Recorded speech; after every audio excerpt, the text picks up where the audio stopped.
Pessoal, respondendo às nossas perguntas que tivemos aos vídeos de YouTube sobre gastrite, né? Eu falei muito de gastrite e a gente teve muita pergunta não respondida e a gente aproveitou essa oportunidade para poder responder. Então, uma delas é como melhorar a fabricação ou produção do muco gástrico. Então, diante de tanta pergunta sobre gastrite, a gente tem que fazer 2 questionamentos obrigatórios. Primeiro, que a prevalência, ou seja, a incidência dessa patologia está alta demais, porque muita gente, né, perguntou algo a respeito que não foi dito anteriormente. E o segundo questionamento é que nós não estamos tratando tão bem assim, será? Porque o pessoal tem gastrite há anos e perguntou se isso não se cura, né? Se não tem outra medicação para poder curar, ou se é altamente improdutivo para a pessoa, porque imagine você nauseado, com empachamento, com mal-estar, o dia inteiro tendo que produzir. Então, a gente tem que questionar fazer essas 2 perguntas, né?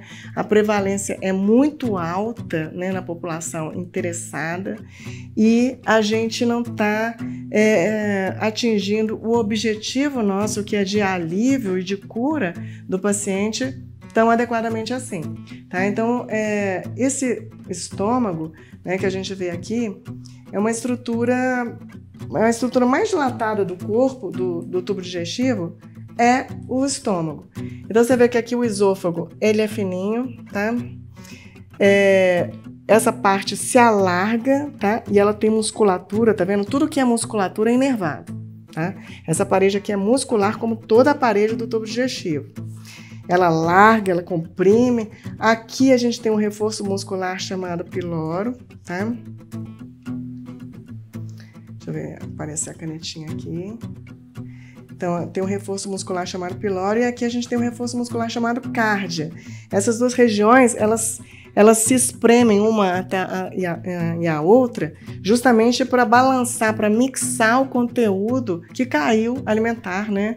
Tem que ser alimentar, tá, gente? Não pode comer pedra, né? Cimento, caco de vidro, não, porque machuca. E determinados alimentos se comportam como caco de vidro, como pedra, tá? Para o sistema. Então, você vê que esse estômago é a parte mais dilatada do tubo digestivo. Esse aqui já é o intestino delgado, fino, proximal. Aqui a gente está pegando uma parte do intestino grosso, já porque ele é grosso mesmo, ele é dilatado. E aqui é o esôfago. Então, você vê que o problema de refluxo não é a quantidade de ácido gástrico. O problema do refluxo é o tamanho da dilatação do estômago, tá?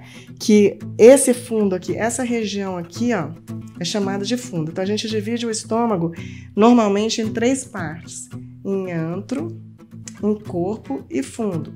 O fundo é pouco usado. O fundo do estômago é mais para acomodação. Quando você come demais, o fundo gástrico acomoda o restante da comida. Então, ele dilata. Se ele dilata, é óbvio que esse esfíncter, esse reforço muscular, vai dilatar e vai propiciar o refluxo, tá? Não tem nada a ver com aumento de secreção ácida gástrica. E a gente faz o que na hora de ter um refluxo? O paciente, tô aqui tendo uma azia, você pede uma endoscopia, tem uma esofagite, você põe ou prescreve um antagonista da bomba de prótons, tá? E nem sempre, ou quase nunca, ela é responsável por aquele refluxo. Ou a gente tem uma frouxidão desse esfíncter muscular, ou a gente tem uma hiperdilatação do estômago, ou a gente tem aumento de pressão em cima do estômago, que é, por exemplo, uma obesidade, né, central, ou uma gravidez. Então, você está comprimindo o estômago, faz mais senso, né, o conteúdo refluir. Mas não tem nada a ver com a interferência desse suco gástrico, tá? Para a gente entender de novo. Então, a parede do estômago, ela é muscular. Isso tudo para tentar responder aquela pergunta do nosso querido seguidor. Ela é uma parede muscular que tem uma proteção mucosa, tá? Grande, espessa, e tem a serose, que é tipo uma membraninha que envolve o fundo gástrico. Então aqui, gente, aqui tá cheio de célulazinha, tá? Se a gente pegar uma endoscopia, a gente vê um tanto de célulazinha aqui, que são células glandulares gástricas. E que todas as vezes que a gente tem uma gastritezinha, não é uma gastritezinha não, gente. pode ser gastritezinha para quem esteja fazendo o exame, porque macroscopicamente não é tão feia assim. É uma hiperemia, ou seja, uma vermelhidão, né, considerada leve. Hoje está bem difícil porque a gente vê tanto exame alterado que os menos alterados a gente considera leve. Mas fato é que se tem inflamação na célula que precisa secretar determinadas substâncias aqui, é óbvio que uma célula danificada vai ter maior dificuldade em produzir essas substâncias e lançar essas substâncias dentro da luz do estômago, que é chamado luz, esse centro aqui, tá? Luz é o centro. Então, as glândulas secretam as substâncias que compõem o suco gástrico, tá? Que vai ser capaz de promover uma digestão adicional desse alimento que caiu aqui nesse estômago. Então, a gente vê aqui toda uma dinâmica de mexida, né? A gente está mexendo... deixa eu sair daqui. Então, essa mexida, o alimento quando chega aqui, cai no estômago e entra em contato com esse suco. Quando a gente fala de suco, porque todo suco tem um grande conteúdo líquido, é um suco mesmo. Só que é um suco altamente corrosivo. É um suco que ele derrete as substâncias. Então, se você comer uma carne, por exemplo, um ovo, ele vai ter que derreter essa substância. E não é qualquer coisa que derrete essa substância, não. É uma coisa que que faça a quebra de pequenas moléculas, tá? Então, para você ter uma ideia, que eu já tinha falado com vocês, o estômago ele é dividido em 3 partes, né? Vou colocar aqui a canetinha. Em antro, corpo e fundo, tá? Esse antro e o corpo que colaboram muito com a secreção desse suco gástrico aqui, e as células que estão aqui, que estão inflamadas, elas estão tendo dificuldade de secretar as substâncias que são componentes do suco gástrico, tá? Então, esse suco, ele é muito ácido, então ele é composto de um hidrogênio e de um cloro, que é chamado de ácido clorídrico. O pH dele é em torno de 1,2 a no máximo 2. O ácido, isso aqui é um ácido clorídrico, tá? O que você tem no seu estômago. O ácido sulfúrico, que é o ácido que é um ácido considerado mais forte da natureza, ele tem um pH de 1. Então, ou seja, o seu estômago tem um pH extremamente ácido, capaz de digerir qualquer coisa que entre dentro dele. E é capaz de autodigestão. Então, quando a gente altera esse mecanismo de produção celular, quando as células estão inflamadas, a gente vai ter tanto diminuição da produção de ácido clorídrico, que é feito pelas células parietais, tá? Quanto a gente vai ter diminuição da espessura da barreira, porque essas células também fabricam o muco protetor. Então, esse muco parece um gel de cabelo de homem, tá? Espesso, que isola a luz da mucosa, tá? Ele é um isolante físico e é um isolante químico, porque tem bicarbonato aqui dentro. Então, o bicarbonato acaba que tampona, titula, né? Ele inibe o tamanho da acidez gástrica. Então, como melhorar a produção de muco gástrico? Ou seja, essa barreira física e essa barreira química. A gente não pode ter uma célula inflamada. Então, uma gastrite leve é uma gastrite que já se torna incapaz de manter essa barreira estável, grossa e eficaz. Então, a menor quantidade de ácido gástrico, porque a gente vê uma pangastrite. Pan é igual o pan-americano, tá, gente? São as Américas todas. Então, quando a gente vê uma pangastrite, ou a gente vê uma gastrite de antro, uma gastrite de corpo, essas células estão incapazes, estão com limitação da sua produção, está aquém do desejado. Então, a quantidade de ácido também está baixa, a quantidade de muco também está baixa. E a gente trata a sintomatologia do paciente, que é geralmente uma queimação, justamente porque você afilou a barreira de muco, tá? Então, você diminuiu a espessura do muco. Então o muco ficou muito fininho, ele era muito espesso e ficou muito fininho. Então a menor concentração de ácido gástrico, HCl, nossa, deixa eu melhorar isso aqui. Então a menor concentração de ácido gástrico que foi secretada, a célula vai ficar mais sensível à menor concentração, porque a barreira de muco foi afilada. E quem faz essa barreira de muco? É essas células, como eu te falei.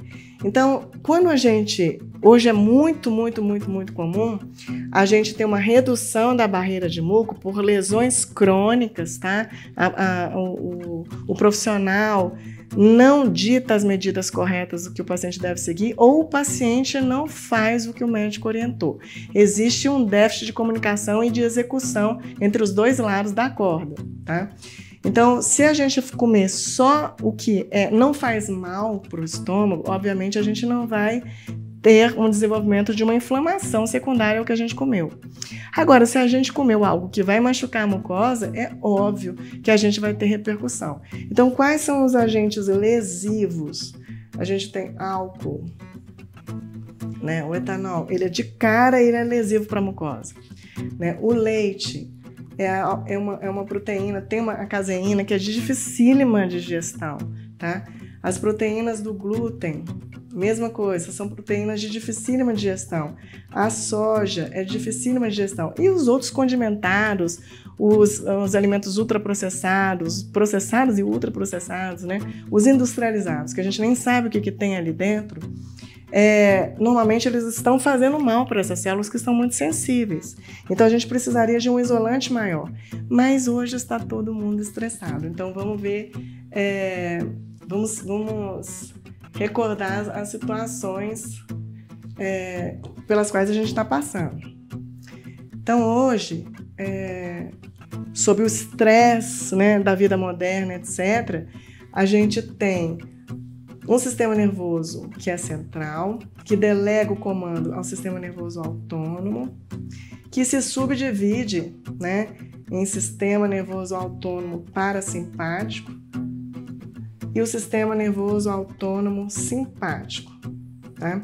Esse aqui, ele dá a ordem para o sistema de guerra, de luta ou fuga. Então, ele passa essa mensagem através da adrenalina e da noradrenalina. Esse aqui é o sistema de pausa, de descanso, ou seja, esse aqui é o modo esportivo do sistema e esse aqui é o modo econômico do sistema como um todo, tá? Inclusive digestivo.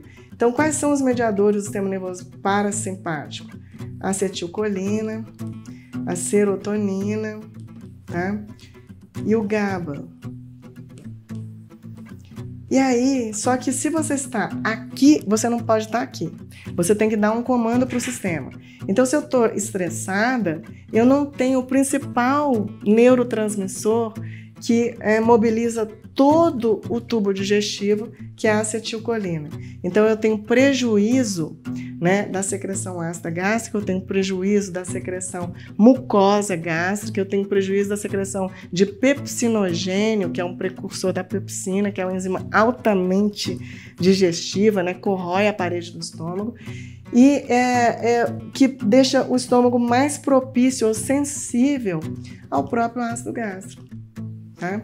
Então, o estresse, ele por reduzir a barreira de muco, ele é um causador da redução dessa barreira física e química que a gente tem normalmente produzida. Então, fica aí a mensagem de que o que fazer para melhorar a produção de suco gástrico é a gente favorecer o fluxo, né, a irrigação, para que as células trabalhem corretamente.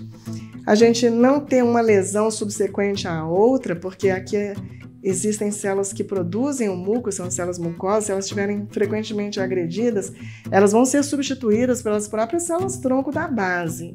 Elas vão sendo automaticamente trocadas. A gente tem uma retroca, uma retífica total da mucosa do estômago em torno de 72 horas após uma agressão. Automaticamente, sem medicação. Ela já é inteligente, já tem uma inteligência local que faz isso acontecer. Mas se está frequentemente agredida, ela fica incapaz na secreção disso. Então, como melhorar? Seja mais fisiológico possível, ajude o sistema, né? E troque o modo de conexão do cérebro com o sistema. Saia do modo esportivo, ou seja, o modo que exige alta performance do sistema o tempo inteiro, vive na pressão, para o modo econômico, em que a gente vai favorecer a acetilcolina, que vai liberar estimulação para a secreção de muco, para a estimulação de saliva, para a estimulação de suco gástrico, inclusive o esvaziamento gástrico, ele vai se processar normalmente, porque sob estresse o tubo digestivo para, porque eu tô aqui, ó, eu tô na noradrenalina e na adrenalina, eu não tô aqui na digestibilidade. Então, tudo que é responsável por digestão fica prejudicado. Então, se eu não tenho acetilcolina, não tenho motilidade gástrica, o tempo de esvaziamento do estômago vai ser prolongado, porque só passa para cá quando for menor que 1 milímetro. Enquanto não for, ela fica aqui. Então, a gente vai ficar com tempo de esvaziamento prolongado, acima de 4 horas, 5 horas, 6 horas, 7 horas, às vezes 9 horas. O intestino para. Então, por quê? Porque você está nesse modo, tá? Você não deu outro comando para o sistema. E aí, gente, entra outro fator. Porque o estômago parado, tá? Sem a digestão adequada desse quimo, ele vai putrefazer, né? Ele vai ficar mais pútrido. Então, ele fermenta e você cria gases, aquele efeito baiacu, né? Que a gente chama, come e logo depois estufa. A coisa já tinha alimento prévio, provavelmente, não digerido, e você botou mais alimento para dentro, que foi logo colonizado por bactéria. Então, super crescimento bacteriano, só porque você não tem ácido clorídrico suficiente. No meio dessa infecção bacteriana, a gente tem uma bactéria que chama H. pylori, tá? Que é famosa, né? Na época que eu formei, ela era a causadora do câncer gástrico. Hoje a gente melhorou o entendimento e verifica que a presença dela é um sinalizador de alteração no terreno, ou seja, o terreno está propício ao crescimento dela. Então o terreno está alterado, porque se esse pH do estômago, ele, como eu falei anteriormente, ele é muito ácido, né? Muito próximo do ácido clorídrico, tá? O que vai acontecer?